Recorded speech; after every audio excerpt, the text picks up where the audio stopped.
Hello, folks. This is Professor LaFay, and I wanted to take a minute to explain the assignment for today. So you go to discussions, you go down to tell me a story 4, you go to the description. Now, you turned in 2 stories. If you go to those stories in the Dropbox, there's comments from me about revising those stories. When you look at the comments, choose one of those comments to create an assignment for yourself. So let's say the assignment, one of the things I said when I gave you feedback was you needed more double duty details. Or are you telling or showing? If I ask that question, that's usually an indication you're doing more telling than showing. On the other hand, I may have said, could you create a character that is more fleshed out and realistic? Choose one of these suggestions to create an exercise.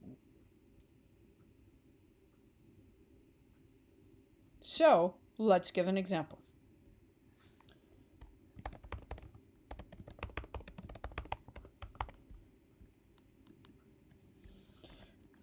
Prof. LaFay asked,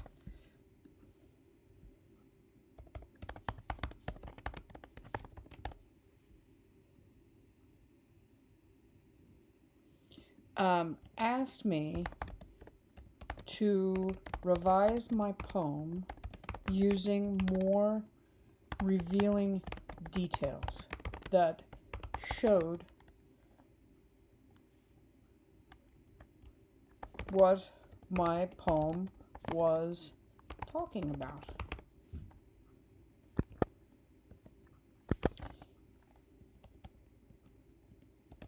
I'm going to work on my double duty details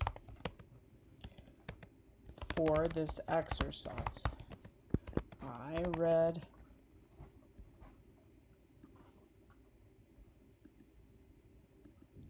a post by Prof. LaFay about double duty details. She said, 1. They should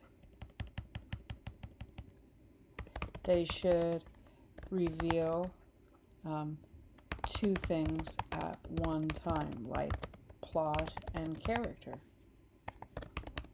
or setting and plot. 2, they should be concrete.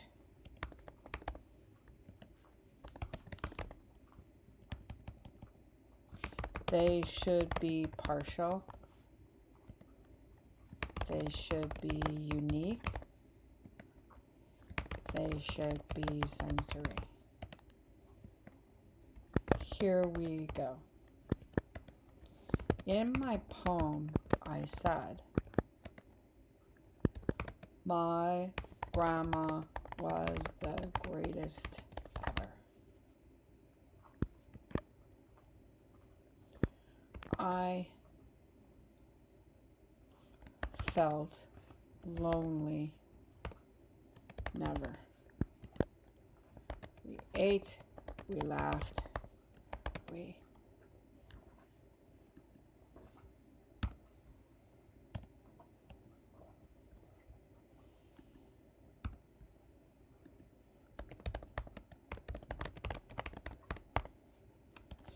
dined under the stars.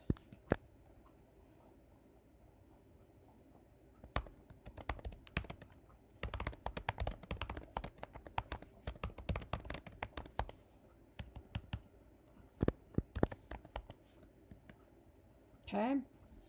And now I'm going to work on, here's my new version.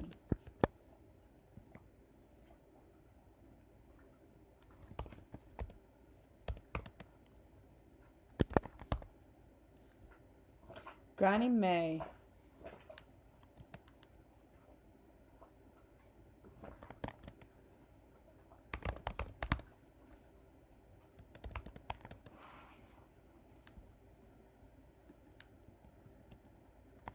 was a supernova. Supernovas are like these colossal stars. So that's why I chose a supernova, because it was concrete and gives a clear image.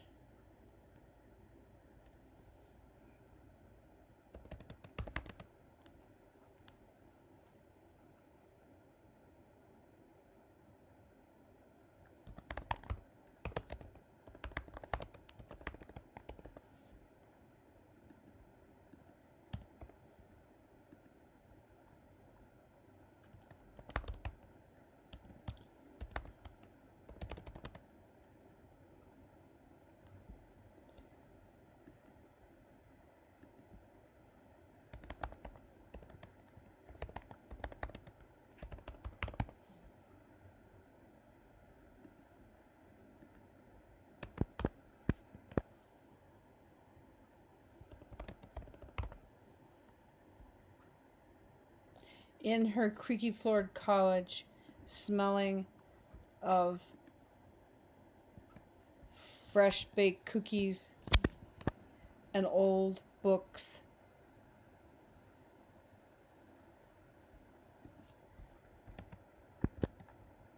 I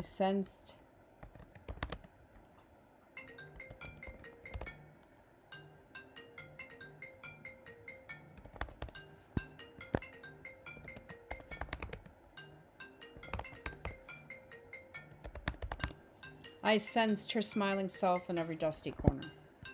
Now, I gave up the rhyme because it was too forced. Sorry for the background music. And I focused on showing things I could see, hear, touch, and taste. And I don't know about you, but when I was in my grandma's house, it felt like even when she wasn't in the room, I could feel her there smiling at me. Because it always seems like she was smiling at me. And so this shows how great my grandma was. And it shows what it was like to be in her house. And we ate ding dongs and watermelon on her front porch. Laughed at the dog chasing the sticker on her tail.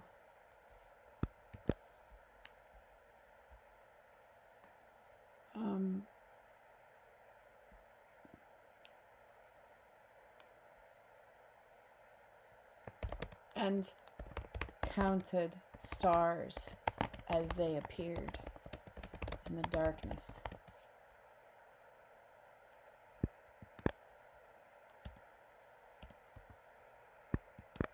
Trying to guess which one might be Mars. So here I used things that were specific, a supernova, things that approach the senses. You can smell fresh baked cookies and old books. We ate ding dongs, and we were on a porch. And the thing we laughed at was the dog chasing the sticker on her tail. And we counted stars and tried to guess which one might be Mars, which puts some internal rhyme in there. So now, rather than me telling people about my grandma, we're actually feeling as if we get to know her as a person. She's someone who eats watermelon and ding dongs and loves books and bakes cookies and has a goofy dog who got a sticker stuck on its tail. So that's my revision. And that is how I'm going to improve details throughout. So I've made my details more concrete, specific, sensory, and developed the characters and the setting. and then you post it. Once you've done that, you look at 2 of your classmates' exercises and talk about how what they changed made their story better. And that is basically how you do this exercise. I hope this has been helpful. Thank you. Bye.